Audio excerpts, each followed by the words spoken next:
The Mournshroud, Enigma. In the hushed, fog-drenched town of Mournshroud, time moved strangely. Each second stretched like mist across the cobblestone streets. It was a place where secrets sank deep into the soil, and the ocean murmured truths only the dead could hear.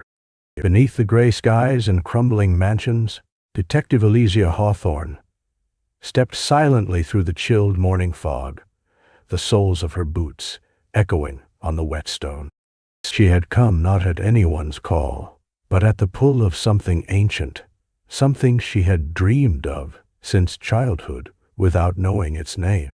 On the opposite end of town, where the cliffs met the sea in jagged, unforgiving bites, Detective Samuel Blackwood stared at the strange parchment he had found half buried beneath a weather-worn statue. The ink was fresh, impossibly so, and it bore his name, followed by a single line. "To find what you've lost, follow the veil." It wasn't the first message he'd found in recent weeks. It was just the most personal. Both detectives, once rising stars in their respective cities, had fled the spotlight after tragedies the tabloids had gorged upon. Elysia after the mysterious death of her partner. Samuel after a case that left an entire family slaughtered, and no one to blame but himself. Now, they were in Mournshroud, a place that didn't appear on most maps, drawn by whispers they could not ignore. They met in the ruins of the Carrion House, a rotting mansion that seemed to breathe as much as it creaked. Elysia's pistol was already drawn when Samuel pushed the door open, his coat soaked through, the shadows clinging to him like cobweb. "You followed it here too," she said, voice flat, eyes sharp. Samuel nodded. "The veil, it's not just a relic. It's calling people. It's feeding off them." Their mutual suspicion simmered but never boiled over. Mournshroud didn't give time for doubt.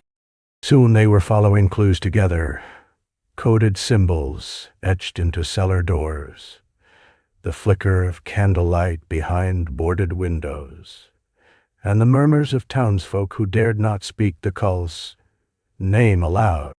The cult of the veil had long since faded into legend, a whisper that never quite died, its symbol, a twisting spiral surrounding an empty circle, peering in unexpected places, under fingernails of the dead, behind mirrors carved into driftwood washed ashore.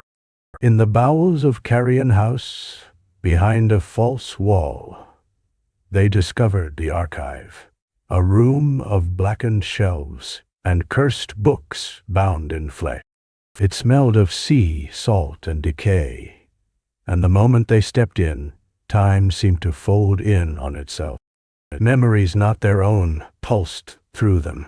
Ancient rituals, sacrifices, the shattering of minds too close to the truth. A leather-bound tome contained the story of the veil, a relic torn from the seams of reality, granting sight beyond the veil of this world, but at the cost of sanity. And always, there was the shadow figure. Sometimes behind them in reflections, sometimes on rooftops, sometimes whispering just out of earshot. Elysia, ever the rationalist, started doubting her grip.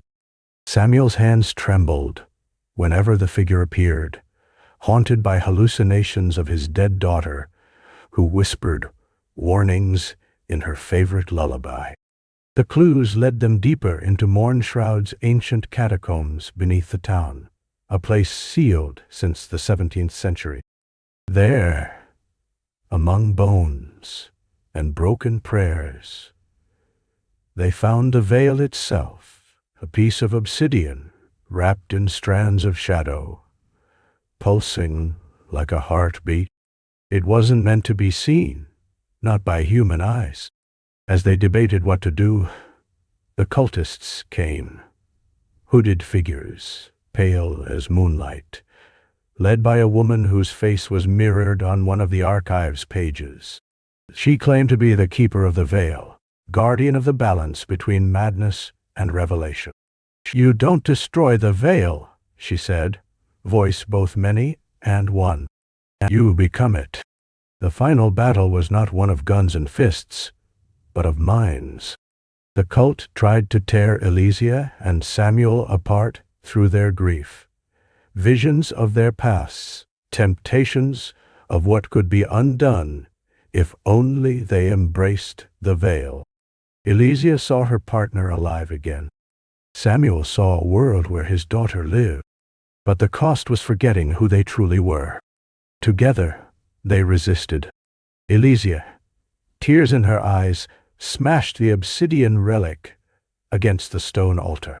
Samuel pulled her back as the chamber cracked and darkness screamed. The cult vanished into the collapsing shadows, and the mansion above crumbled like ash in a strong wind. Mournshroud changed after that. The fog still lingered, but it no longer whispered. The townsfolk spoke freely again, though none dared speak of the veil. The Carrion house became a ruin, sealed by salt and prayer.